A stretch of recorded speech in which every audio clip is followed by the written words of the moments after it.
Kalau modern sekarang malah semakin parah. Guru kenceng berdiri, murid mengencingi guru. Bapak dan ibu guru yang insya Allah bisa digugu dan bisa ditiru. Bisa juga diartikan guru itu kalau minggu turu, kan sekolahnya libur. Satu hal, betapa guru itu memang merupakan panutan bagi siswa-siswinya. Apa yang dilakukan oleh guru itu pasti akan digugu dan ditiru oleh murid-muridnya. Perilaku guru itu pasti akan menetes kepada murid-muridnya. Kalau perilaku guru itu baik, pasti perilaku murid-muridnya pun akan menjadi baik. Tapi kalau perilaku guru itu mohon maaf buruk, pasti perilaku murid-muridnya pun akan menjadi buruk. Maka sampai ada pepatah yang mengatakan guru kencing berdiri, murid kencing berlari. Itu pepatah kuno. Kalau modern sekarang malah semakin parah. Guru kencing berdiri, murid mengencingi guru.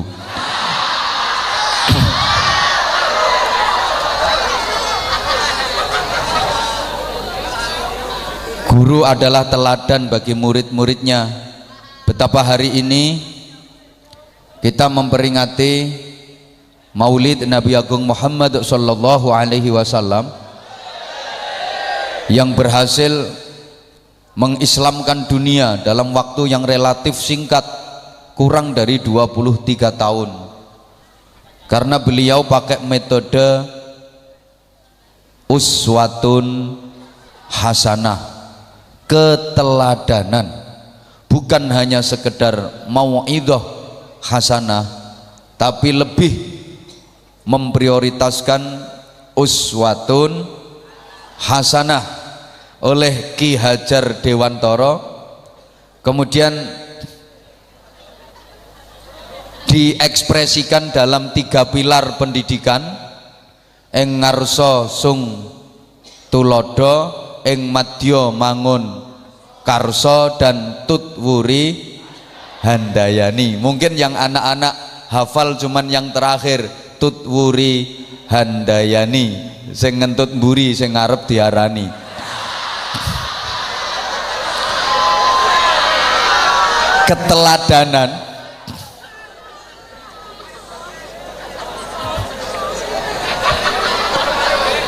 uswatun hasanah itu merupakan kunci sukses pembinaan pendidikan di lembaga selevel apapun. Allahumma sholli ala Muhammad. Mohon maaf, murid zaman dulu itu etikanya sungguh luar biasa. Namanya adab, akhlakul karimah, sopan santun menjadi prioritas utama dan selalu dikedepankan. Salah satu sebab kenapa murid zaman dulu akhlaknya bagus-bagus, ya karena guru zaman dulu akhlaknya juga bagus-bagus. Nggak usah diteruskan, ini bahaya gitu. Lah kalau murid zaman sekarang kok akhlaknya kurang bagus, ya berarti ya mudah-mudahan anak-anak nggak paham. Saya sering kasih contoh sederhana. Dulu ketika ada murid nakal, ketahuan, kemudian ditakut-takutin, awas tak bilangin ke gurumu, takutnya minta ampun. Jangan bilangin ke guru, kapok aku kapok. Ojo kandhano Pak Guru, ojo kandhano Pak Guru, ojo wedi. Kenapa? Gurune apik. Jadi murid nakal itu dibilangin, ayo tak laporno gurumu, takut. Taruhlah ada murid kok nyuri jambu, ketahuan nama yang punya, ditakut-takutin, ayo kamu anak SMK Beji yo, nyuri jambu, tak kandake gurumu, tak laporkan gurumu. Ojo nangis takut, memang karena gurunya baik. Kapok nggak aku tuh nyolong maneh, aku ndak nyolong maneh, ojo lapor ojo kandakno gitu. Sekarang ada murid nyuri jambu, ketahuan yang punya, ditakut-takutin, ayo nyuri ya kamu, tak laporkan gurumu. Ya laporkan, ini guruku nondur kayak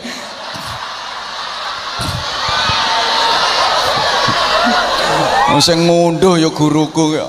Aku dikai tugas njumputi rontokane kok.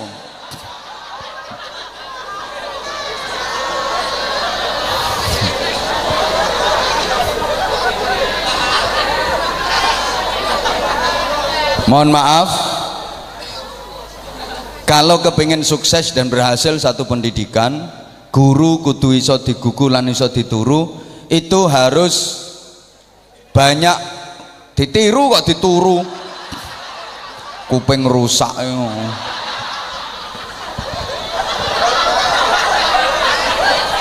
harus menengok, banyak memberikan tuntunan kepada murid-muridnya, jangan banyak memberi tuntutan. Saya ulang, harus banyak kasih tuntunan, jangan terlalu banyak tuntutan. Kira-kira kalau guru zaman sekarang ke murid-muridnya itu banyak kasih tuntunan apa banyak tuntutan? Mudah-mudahan gurunya pada mendengar. Ya murid itu banyak dituntut. Sekolah kita harus berprestasi sampai punya yel-yel SMK bisa, SMK bisa, SMK bisa, SMK beji prestasi. Alhamdulillah. Ya kalau yang berprestasi betul kayak yang akan mewakili Indonesia ke Olimpiade apa tadi? Nah itu kan luar biasa. Sorry lah, sekarang modelnya murid itu terlalu banyak dituntut. Sekolah kita harus berprestasi, kalian harus peringkat 1, kalian jangan sampai kalah dengan sekolah-sekolah yang lain, baik dari sisi bidang studi apapun, dari sisi olahraga, dari sisi agama, dari sisi apapun, praktek macam-macam, jangan sampai kalah. Kalian harus menang, kalian harus menang. Dituntut tapi nggak dituntun. Ya tambah puret murid-muridnya. Puret toh. Ya karena mikir apa yang dimau gurunya itu ndak sampai, UTE ndak nutuk. Mikir malah ruwet, akhirnya teko sirai metu asepe bul. Sekolahane ya sangit toh. Satu, halo. Loh, ini nanti harus sinkron antara guru dengan murid. Maksud saya begitu. Tak awali dhisik teko gurune, soalnya wis siap.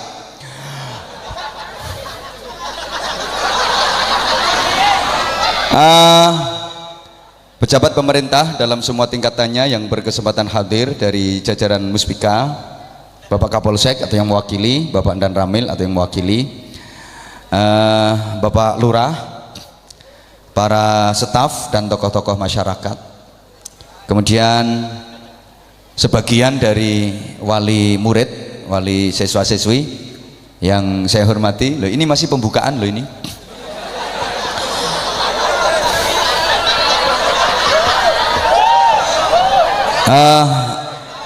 Adik-adik sekalian, para siswa yang ganteng-ganteng, baik yang kuning maupun yang ireng,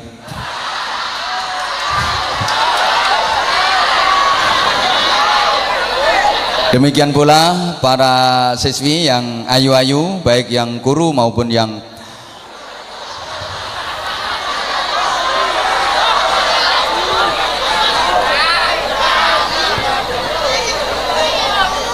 alhamdulillah, hari ini Allah mentakdirkan kita untuk sama-sama bisa hadir, berkumpul, bersilaturahim di halaman sekolah tercinta ini. Sungguh sebagaimana yang disampaikan oleh Bapak Kepala Sekolah tadi, sore ini spektakuler.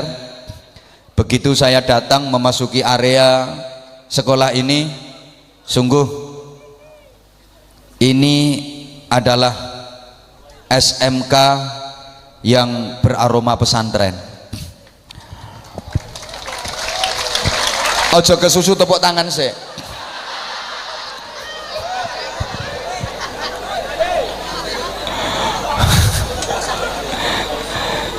Walaupun sebagian orang menganggap ini sekolah ya kayak lambemu itu, ini sekolah kecepet, tapi semua yang besar itu awalnya dari kecepet dulu. Bahkan kalian lahir sampai sekarang segini besar itu dulunya ya karena sesuatu yang kecepet.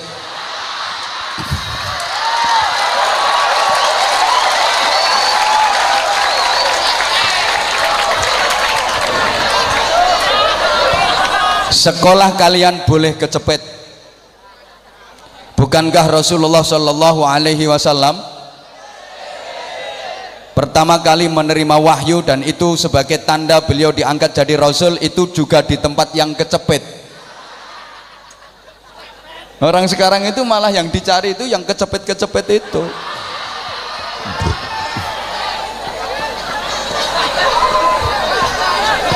Wes aja ngawiti ae sampean. Allahumma sholli ala Muhammad. Ada yang bilang ini sekolah umum. Memang entah kenapa di kalangan masyarakat kita itu ada dikotomi. Dikotomi itu nggak mie goreng barang itu loh. Mau SMK katrok. Dikotomi nggak paham. Ada semacam sekat, nggak ngerti mana? Pemisah itu loh blok.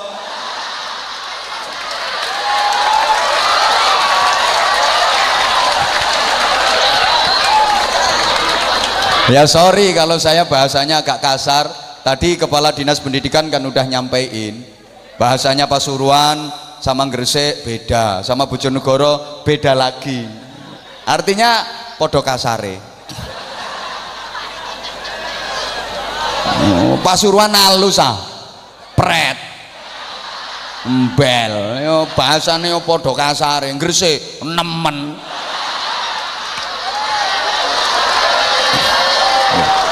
Awang aku lo urip nang Gresik 13 tahun bro.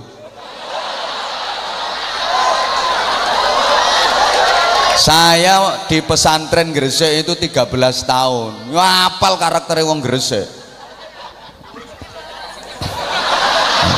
Ya mohon maaf, saya memang kasar. Lah kalau anda kepengen yang halus silakan cari ustadz yang bongso halus.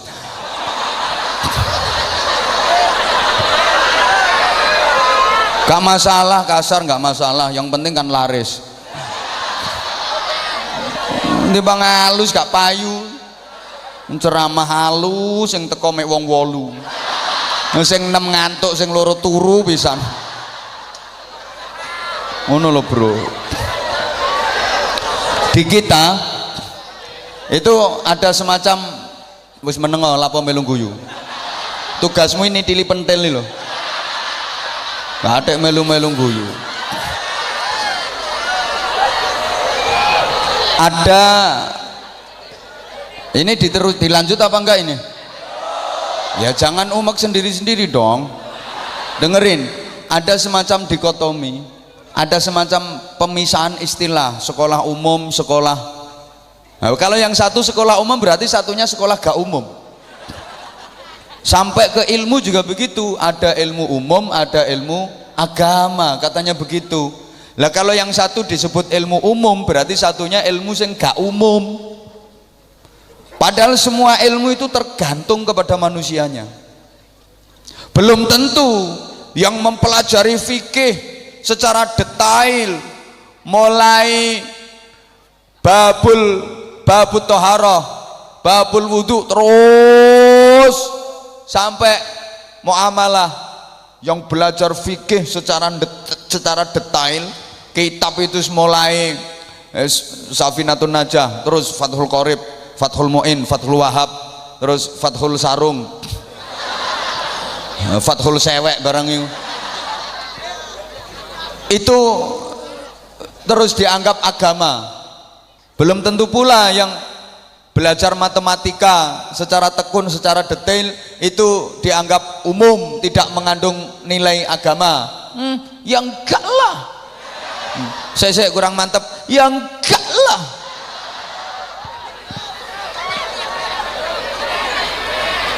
Apa mesti yang mempelajari fikih itu dibilang agama? Ngomong to yang gak lah ngono, tak baleni. Apa mesti yang mempelajari fikih secara terperinci itu mesti dibilang agama? Apa mesti yang belajar matematika itu enggak agama? Makasih. Kadang-kadang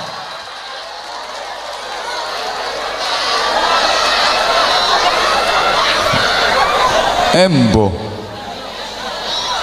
Sorry, tolong diperhatikan. Ini waktunya terbatas banget ini.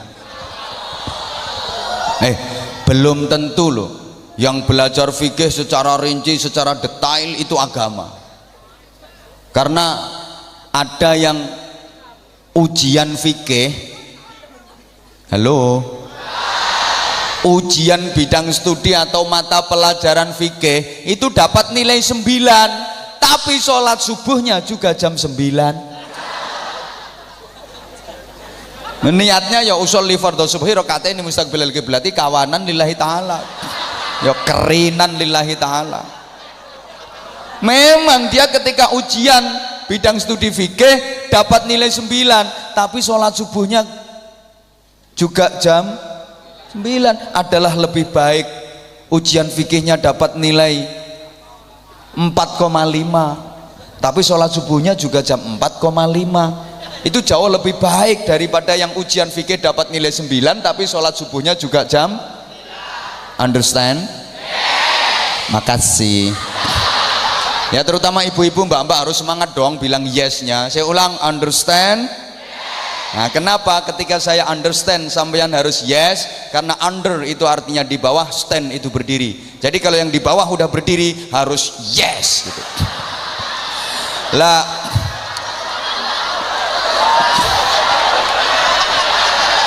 menengok tak antemi sisan.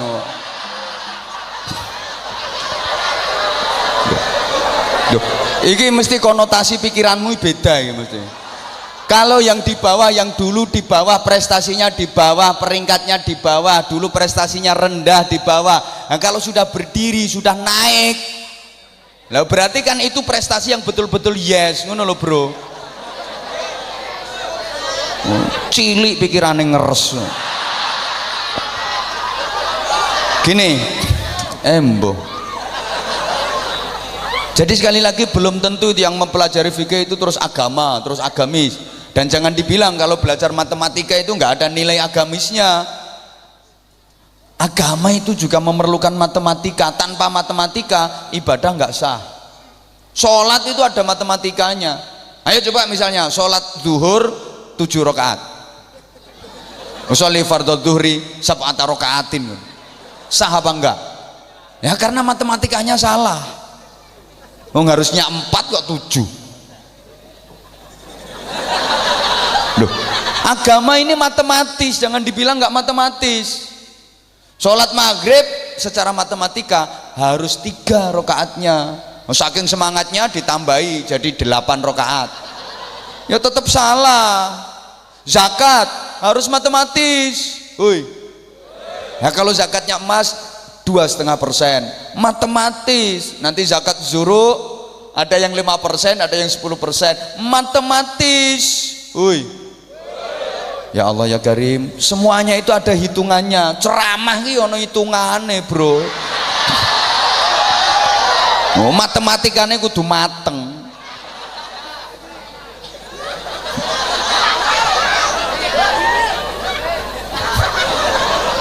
Loh, agama ini penuh dengan perhitungan. Loh, kalau agama nggak ada perhitungan, besok di akhirat nggak ada yaumul hisab, hari perhitungan amal. Amalmu yang baik dihitung ketemu berapa, amal buruk dihitung ketemu berapa. Nah, susuk tagak.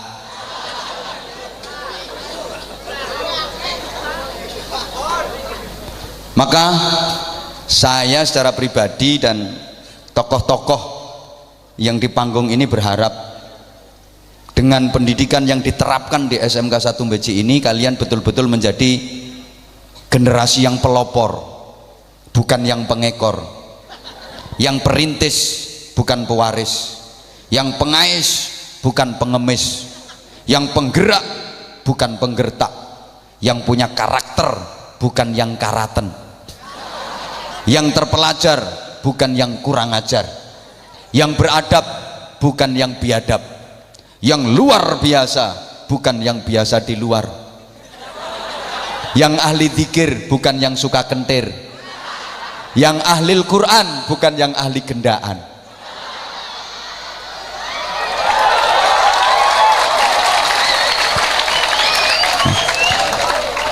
Itu kalau dalam bahasa Al-Qur'annya disebut ulul albab. Aku terus gak digatekno. Inna fi khalqis samawati wal ardi wa ikhtilafil laili wan nahari la ayatin li ulil albab. Sesungguhnya di dalam penciptaan langit dan bumi serta pergantian siang dan malam itu merupakan ayat-ayat Allah yang sangat bermanfaat untuk siapa? Ulil albab, orang yang berakal. Siapa itu ulil albab? Alladzina yadhkuruna Allaha qiyaman wa qu'udan wa 'ala junubihim wa yatafakkaruna fi khalqis samawati wal ard rabbana ma khalaqta hadza batilan subhanaka faqina adzaban nar. Alladzina yadhkuruna Allaha qiyaman wa qu'udan wa 'ala junubihim, orang-orang yang senantiasa berzikir baik dalam keadaan berdiri, duduk maupun berbaring, dalam segala situasi dan kondisi selalu berzikir, menyambungkan dirinya kepada Allah Subhanahu wa ta'ala. Zikir itu luar biasa. Maka subhanallah, saya sangat bangga betapa di sekolah ini ada program tahfidil Quran, ada bonusnya walaupun cuma 1 juta.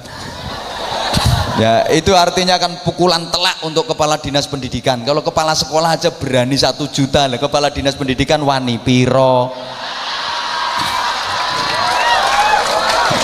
Asline ngono. Nek trimo mensupport yo kabeh yo iso, Bro, support ya. Aku yo nyupport. Ngono lho. Pinter anjane kepala sekolah itu, hasilnya nutuk kepala dinas pendidikan. Makanya dibawantri 1 juta selama saya masih menjabat sebagai kepala sekolah di sini. 1 juta selama saya masih menjabat sebagai kepala sekolah. Maksudnya ben rodok suwe jabatannya. Ya nomor loro ya kepala dinasnya ben bantu ngono. Cek bantu ngono, Bro, iku maksude ngono. Lah itu bagian dari berzikir, membaca Al-Quran itu bagian dari berzikir, luar biasa. Membasahi bibirmu, lisanmu dengan firman-firman Allah, dengan kalam-kalam Allah, itu akan menuntun akhlakmu, menuntun moralmu menjadi mulia. Dan agar lambemu itu, bahasa Inggrisnya the congormu itu, tidak kulina meso. Loh, orang kalau baca Quran, orang kalau berzikir, pasti yang keluar dari lesannya itu ya ungkapan-ungkapan yang baik. Apa ada orang meso sambil baca wiridan? Ya apa caranya meraktekno? Subhanallah, subhanallah, subhanallah terus meso. Ya ndak iso. Makanya orang kalau mau zikir, mau baca Al-Quran, pasti mulutnya terjaga dan pasti dia selamat. Salamatul insan fi hifdzil lisan, selamat tidaknya manusia tergantung bagaimana dia menjaga lesannya. Maka kalau bisa upayakan ikut program ODOJ, One Day One Juice. 1 hari 1 jus. Hari ini jus apel, besok jus alpukat, besoknya jus mangga gitu. Lah kalau bisa 1 hari 1 jus itu kan berarti 1 bulan khatam sekali kan. Subhanallah, luar biasa. 1 tahun khatam 12 kali. Keberatan one day setengah juz. Ya 1 hari setengah juz, 2 bulan khatam sekali, setahun khatam 6 kali. Masih keberatan ya one day seperempat juz.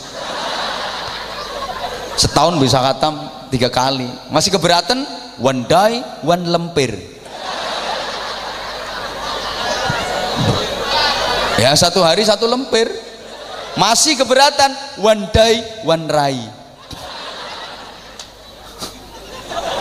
Ya 1 hari sak rai loh, sak halaman. Siapa ngomong raimu? 1 halaman. Ya minimal one day one ayah. 1 hari 1 ayat. Pasti lisan kita akan terjaga. Zikir itu luar biasa. Siapa yang berzikir kepada Allah akan dizikiri oleh Allah. Siapa yang mengingat Allah akan selalu diingat dan diperhatikan oleh Allah. Muncul kebahagiaan dan kebenaran dalam hidupnya. Fadhkuruni adzkurkum. Berzikirlah kepadaku, aku juga akan menzikirimu. Kayak gitu. Yang kedua, wa yatafakkaruna fi khalqis samawati wal ard. Selalu memikirkan tentang penciptaan langit dan bumi. Rasio juga dimaksimalkan. Ahli berpikir. Ono neh.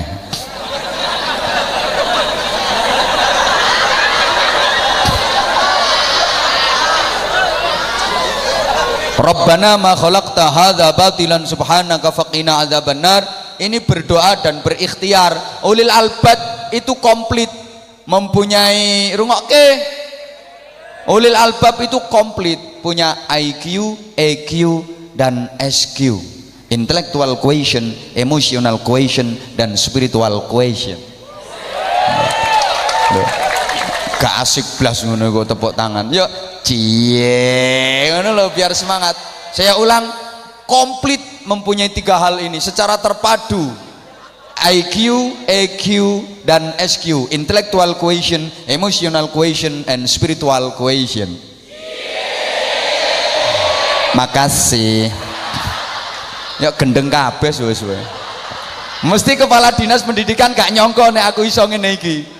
Walaupun aku nggak punya titel MPDI, mau kalah karo sing model ngono-ngono iku.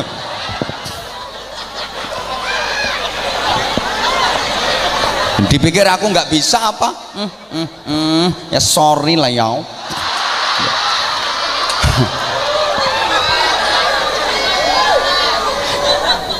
Ini terpadu, betul-betul terpadu, komplit. Allahumma sholli ala Muhammad. Maka ulul albab itu sering saya istilahkan ahli zikir, ahli fikir, ahli ikhtiar. Takwa, cerdas, terampil, hatinya sensitif, otaknya kreatif, hidupnya produktif. Ngerti, pinter, tur yo prigel. Sregep zikir, pinter mikir, gelem nyopir, duwe musuh wani melintir. Mampu menghadapi masalah moralitas, kreativitas dan kriminalitas. Loh, angel gawe kata-kata ngene iki, ndak gampang, makanya yo larang. Jadi nilai manusia sesungguhnya ada pada itu. Kita malu kalau dibanding dengan negara lain. Sungguh, kita itu dalam Al-Quran sebenarnya dibanggakan dengan ungkapan kuntum khaira ummatin. Kalian adalah umat yang terbaik. Masama.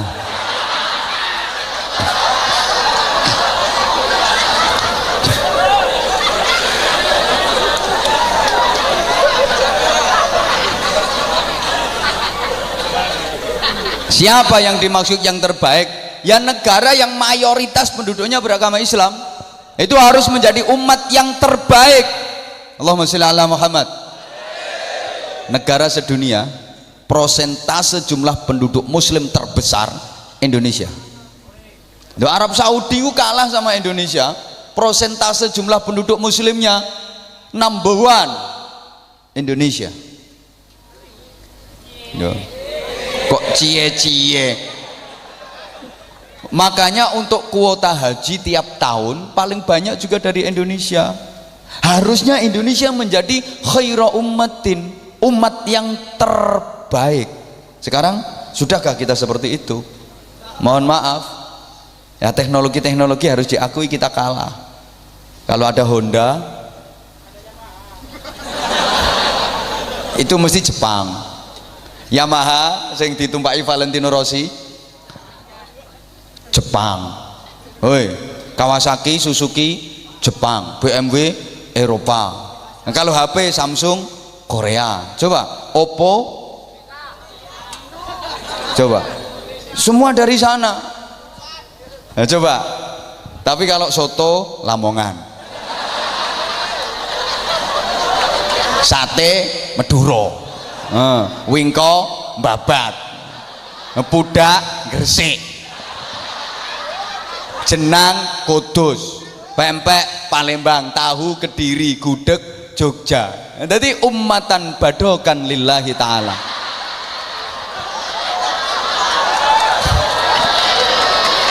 Loh iya, kita harus malu. Ya kenapa ya? Karena rasio tidak dimaksimalkan. Sampai ada satu anekdot, mohon maaf, woi embo gak dirungokno kok. Subhanallah, saya pernah baca buku karangan Profesor, pokoknya Profesor wong pinter lah.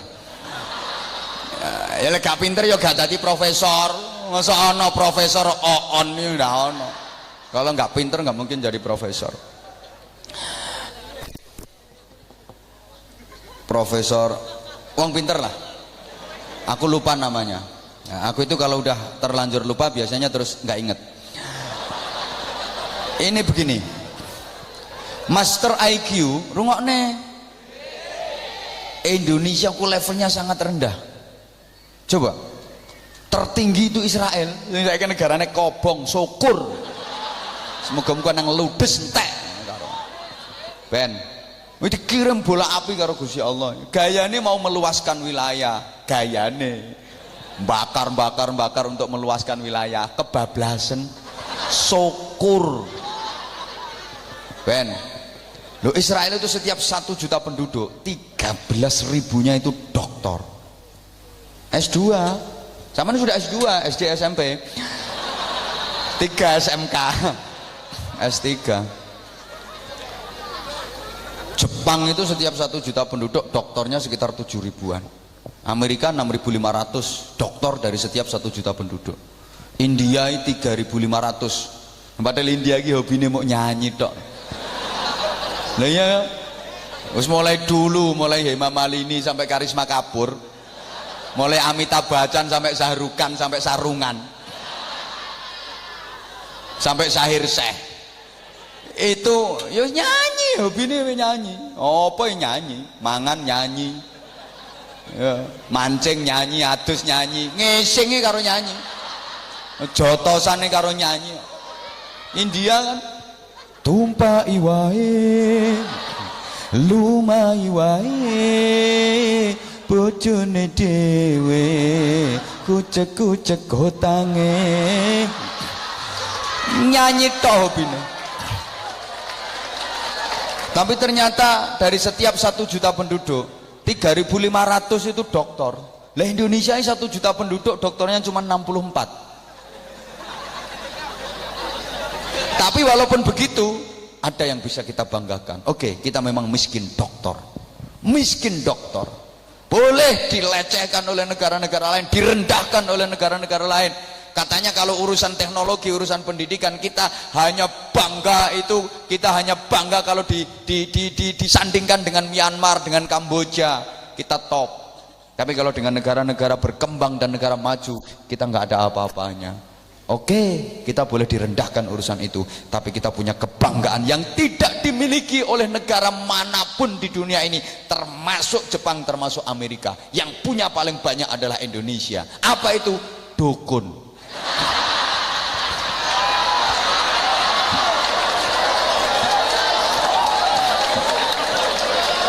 Mulai dukun bayi, dukun tiban, dukun bancik, sampai dukun cabul.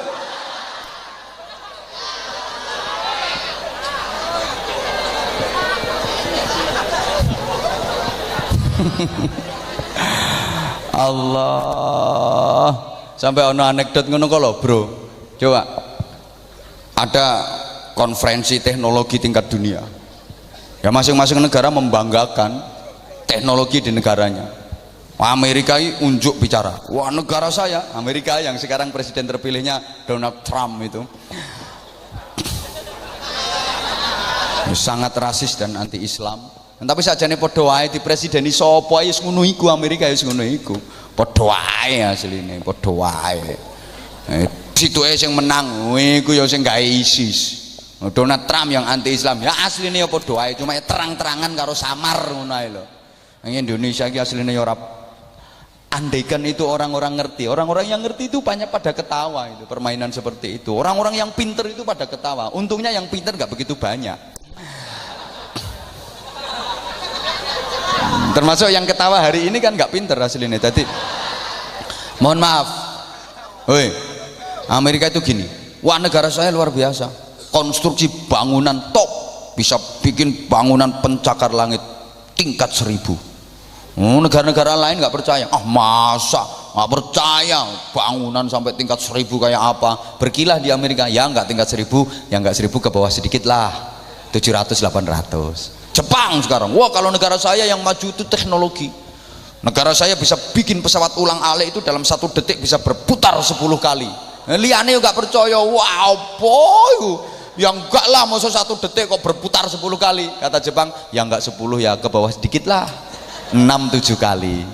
Indonesia dengan bangganya, wah kalau negara saya yang maju itu kedokteran, kalau ada wanita hamil tua, dokter di negara saya bisa melahirkan bayinya itu dari pusar atau kaudel. Top, ini aneh, ya gak percaya masuk lahir teko udel. Kata Indonesia, ya nggak dari udel ke bawah sedikit lah. Jadi